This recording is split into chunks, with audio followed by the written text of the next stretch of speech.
Saudaraku, tidak ada sukacita yang lebih besar daripada sukacita kita yang telah diampuni dan disambut Tuhan dan dosa kita telah ditebusnya. Karena itu nyatakanlah sukacita kita, boleh berkudapa pegang tangan ke kiri kanan, teman-teman yang ada di samping kiri kanan. Karena Tuhan menyambut kita, Tuhan memelihara kita. Selamat berkudapa. Kadang-kadang berkudapa di luar sana, jadi di gereja orang berkudapa. Nah, sudah itu semua boleh duduk.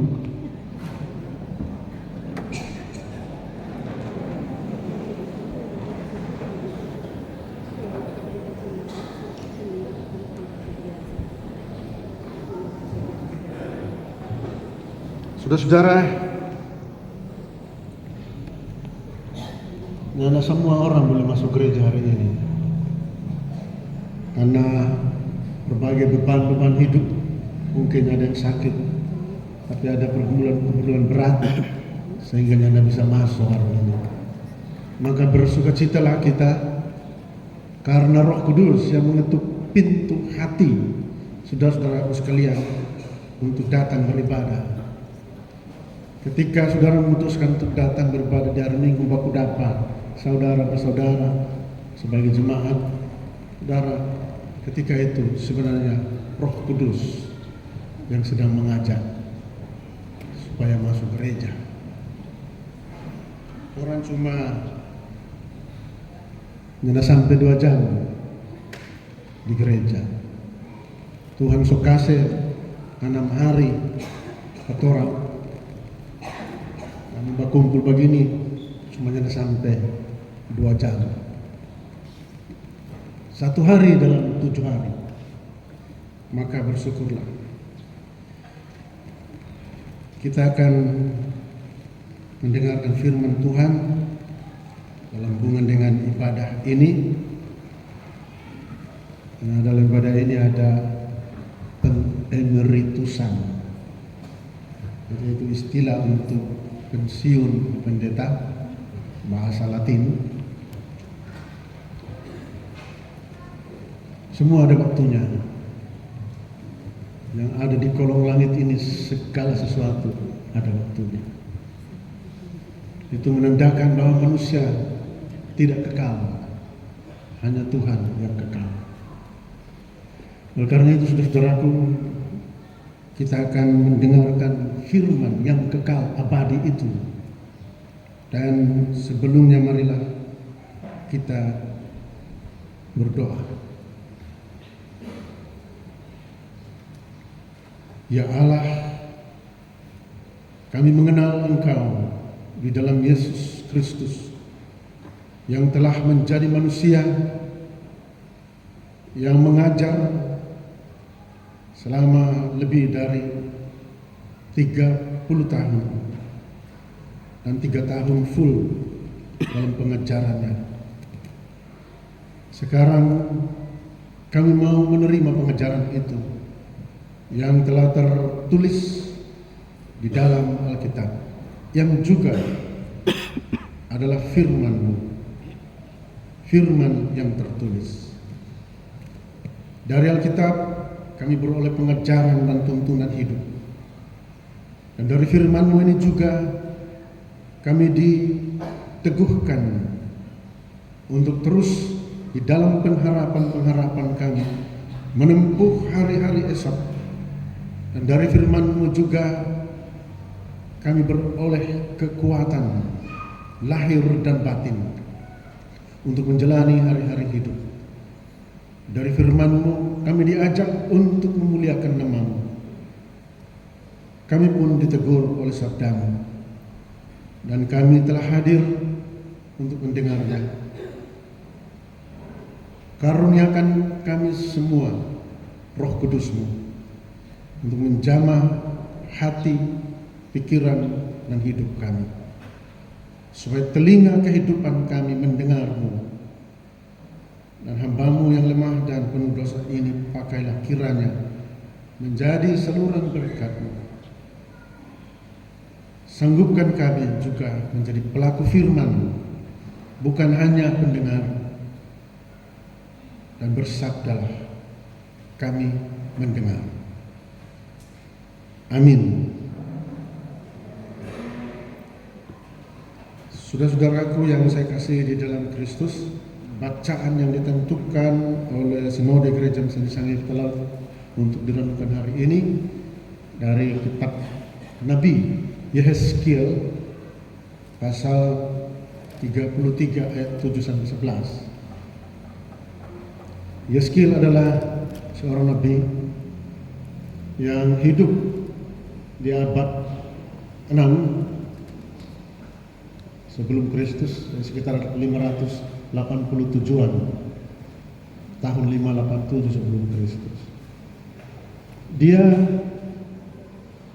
ditugaskan oleh Tuhan Allah sebagai nabi, dipanggil maksudnya 10 tahun sebelum umat itu diangkut, ditawan kembali untuk kedua kalinya ke tahanan-tahanan di wilayah kerajaan Asyur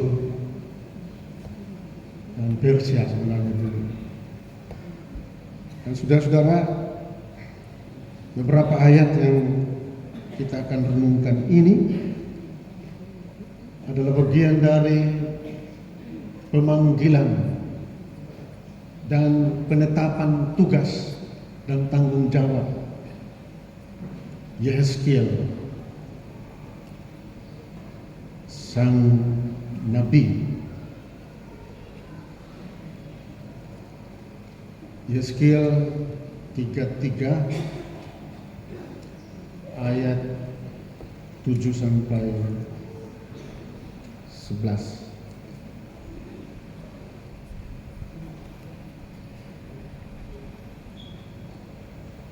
Dan engkau, anak manusia, aku menetapkan engkau menjadi penjaga bagi kaum Israel.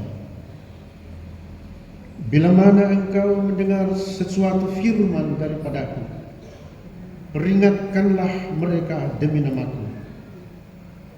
Kalau aku berfirman kepada orang jahat, hai orang jahat, engkau pasti mati, dan engkau tidak berkata apa-apa untuk memperingatkan orang jahat itu supaya bertobat dari hidupnya, orang jahat itu akan mati dalam kesalahannya, tetapi aku akan menuntut pertanggungan jawab atasnya, atas nyawanya daripadamu. Tetapi jikalau engkau memperingatkan orang jahat itu supaya ia bertobat dari hidupnya, tetapi ia tidak mau bertobat, ia akan mati dalam kesalahannya. Tetapi engkau telah menyelamatkan nyawamu. Dan engkau, anak manusia, katakanlah kepada kaum Israel, kamu berkata begini, pelanggaran kami dan dosa kami sudah tertanggung atas kami, dan karena itu kami hancur. Bagaimanakah kami dapat tetap hidup? Katakanlah kepada mereka, demi aku yang hidup, demikianlah firman Tuhan Allah, aku tidak berkenan kepada kematian orang fasik, melainkan aku berkenan kepada pertobatan orang fasik itu dari kelakuannya supaya ia hidup. Bertobatlah, bertobatlah dari hidupmu yang jahat itu. Mengapakah kamu akan mati, hai kaum Israel? Demikian firman Tuhan. Yang berbahagia ialah semua orang yang tidak hanya mendengar, tetapi juga menjadi pelaku firman. Saudara-saudaraku yang saya kasih di dalam Kristus,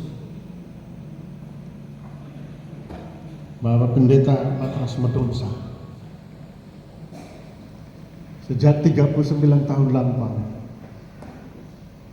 ditetapkan Tuhan menjadi penjaga umat. Itu khusus Tetapi setiap anak manusia, karena di sini dipanggil anak manusia. Jadi siapapun yang namanya anak manusia itu memiliki tanggung jawab menjadi penjaga. Tuhan Allah menyapa bukan nama, tetapi figur. Yang namanya manusia itu ada tanggung jawab untuk menjaga. Apa yang mau dijaga?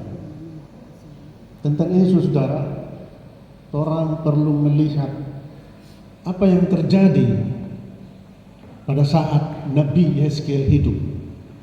Waktu itu berjaga atau penjagaan itu bagaimana modelnya? Saudara-saudara,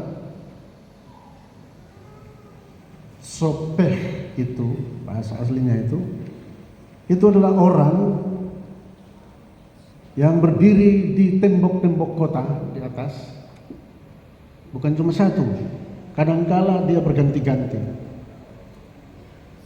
Dan mereka memegang sangkakala, macam trompet tapi sangkakala. Dan tidak bisa tidur. Tidak bisa tidur. Sebab mereka harus menjaga supaya ketika musuh datang dari luar, sangkakala harus ditiup dan diberitahukan bahwa ada musuh datang. Artinya harus mengevakuasi diri. Dan saudara-saudara, kalau ada musuh datang lalu dia lupa meniup sangkakala itu yang celaka. Musuh akan masuk dan memporak-porandakan semuanya. Jadi selamat atau tidak selamat itu tergantung pada sang penjaga. Terus bagaimana patoran dan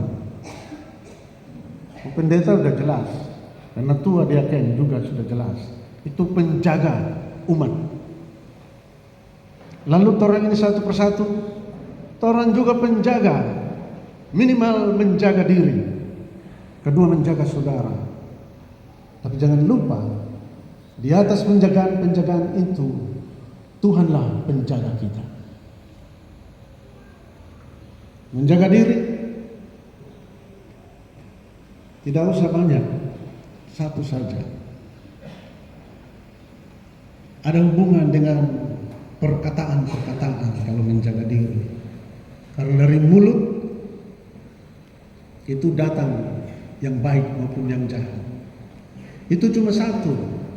Jadi menjaga diri itu sama dengan menjaga mulut. Itu ya. Hati-hati dengan mulutmu. Kalau sekarang hati-hati dengan jarimu, anak-anak muda. Jaga-jagalah itu jari. Jangan sembarangan tekan itu huruf-huruf. Menjaga diri. Tapi perilaku itu tidak datang dari otak, saudara, dari hati. Karena itu Raja Salomo bilang begini dalam Amsalnya, jagalah hatimu dengan segala kewaspadaan. Karena dari situlah terpancar kehidupan. Jadi rawat itu hati baik-baik. Karena di dalam hati itu bertumpuk kemauan, keinginan, dan hasrat kita. Menjaga diri sama dengan menjaga hati. Lain lagi tentu menjaga diri, kesehatan dan sebagainya itu juga menjaga toh. Kalau nyanda jaga itu kesehatan ya salah sendiri.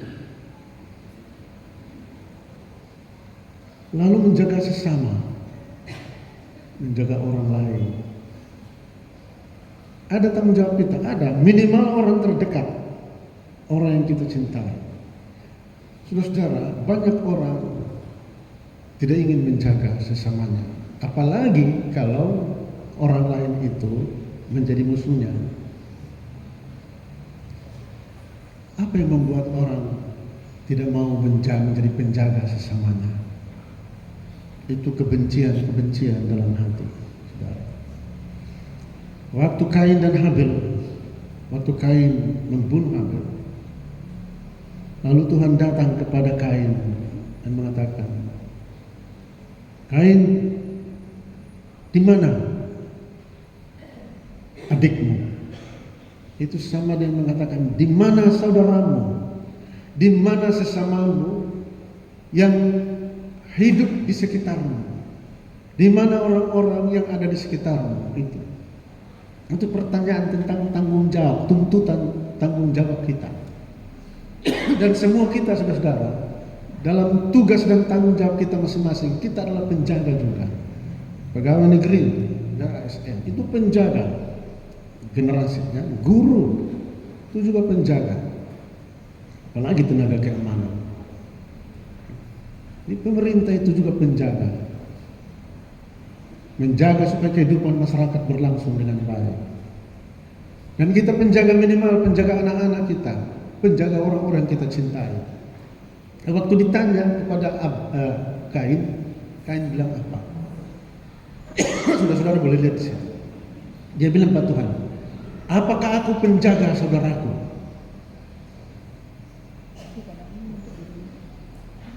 Saya berharap saudara, tidak ada Kain yang berikut di dunia modern ini yang menolak tanggung jawab untuk menjaga sesama. Dan yang terakhir, baik kita dan sesama kita itu dijaga oleh Tuhan. Dalam Mazmur 121 jelas sekali. Di sana ditulis, Tuhanlah penjagamu. Di situ di Mazmur 121 itu ada tertulis, itu Mazmur mencari penjagaan dari gunung-gunung. Oh tidak, penjaga kita tidak datang dari pohon-pohon itu, tidak datang dari gunung-gunung, batu-batu di atas sana. Penjaga kita adalah Allah yang tidak pernah tertidur. Dia menjaga, yang paling terakhir di Mazmur 121 itu, dia menjaga keluar masukmu, menjaga keluar masuk. Keluar masuk itu sama dengan sumarenehe, sumaselihe, Tuhan tetap menjaga. Kapan kita mengalami kehidupan maselihe, ketika beban-beban hidup dan persoalan-persoalan tak sanggup lagi kita pikul, ketika penyakit tak kunjung sembuh, ketika persoalan-persoalan masa depan anak-anak kita khawatirkan, itu masa-masa ba'arus, masa-masa maselihe. Tuhan pergi? Tidak. Terus kemana? Waktu COVID melanda, banyak orang bertanya, Tuhan, di mana kau ketika saudara saya ini meradang dan kemudian menghembuskan nafas terakhir? Kenapa engkau biarkan jutaan manusia mati karena ini wabah ini? Itu pertanyaan banyak orang. Dan seorang teolog yang namanya Jurgen Moltmann di Jerman itu, dia menulis esai untuk menjawab itu pertanyaan. Pendek saja dia tulis. Dia bilang, Tuhan tidak kemana-mana. Dia ada di sana bersama para perawat yang siang hari malam membanting tulang merawat para pasien itu. Tuhan ada di situ. Dia tidak kemana-mana. Dia ada di sana bersama para dokter yang kadangkala juga kehabisan dan kehilangan hidupnya. Tuhan ada di mana? Di sana. Di tengah-tengah para ahli untuk menemukan vaksin yang olehnya kemudian penyakit itu, wabah itu dapat teratasi. Tuhan ada di mana? Di dalam hidupmu, saudara. Di tengah-tengah penderitaanmu, di tengah-tengah kehidupanmu. Dia memang tidak kelihatan, tapi dia hadir. Bahkan Rasul Paulus mengatakan, tidak tahukah kamu bahwa Allah itu hadir dalam hidupmu dan tubuhmu adalah bait Allah dan bait roh yang diam di dalam kamu. Dia tidak kemana-mana. Dia menjagamu. Pak Pendeta Madonsa dan istri, juga ada anak ya, ada Albert dan istri juga.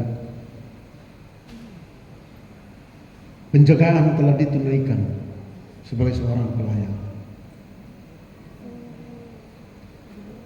Terompet sudah ditiup, sangkakala telah ditiup untuk memperingatkan umat. Anda perlu sibuk mau cari tahu siapa yang dengar atau siapa yang tidak. Karena Tuhan cuma mengatakan, yang penting kau tiup, kau peringatkan itu, kau beritakan apa yang saya katakan. Jangan tahan. Ya katakan ya, tidak katakan tidak. Yang benar katakan yang benar, yang salah katakan. Kau beritakan. Kenapa semua itu dinyatakan oleh Tuhan? Karena Tuhan mengasihi kita semua. Dia tidak menginginkan kita binasa. Karena itu dia mengutus orang-orangnya untuk memelihara iman jemaat. Menunjukkan jalan. Ini mau jalan selamat ini. Dan dari mulut, bahkan dari mulut seorang Madonsa, Patras Madonsa, firman Tuhan untuk menjaga umat itu telah diberitakan 39 tahun. Dari tangannya turun berkatnya kepada umatnya. Itu seperti hujan, tidak perlu ditanya. Kalau dia mengalir, dia menumbuhkan, itu bukan urusan Pak Madonsa, itu urusan Tuhan saja. Urusan kita adalah menunaikan penjagaan itu, dan penjagaan telah ditunaikan. Terima kasih. 39 tahun pengabdian. Usai sudah kewajiban dinas, tapi masih bisa memimpin ibadah sampai mati, sampai menutup mata. Tanggung jawab itu tetap ada, tapi kewajiban rutin, kewajiban organik itu sudah tidak lagi.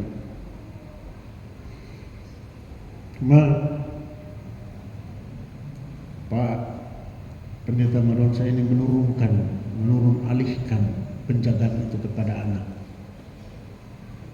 Tapi bukan berarti anak-anak pendeta yang tidak jadi pendeta bukan penjaga. Karena kita punya anak dua belum jadi pendeta sekarang, dan bukan tidak mau jadi pendeta. Jadi seperti kebanyakan orang, kita semua adalah penjaga sesama, penjaga diri, penjaga keluarga, dan jangan lupa Tuhan menjagamu dalam waktu susah maupun senang. Kiranya berkat firman ini dapat kita rasakan, dan Tuhan memberkati sabdanya. Amin.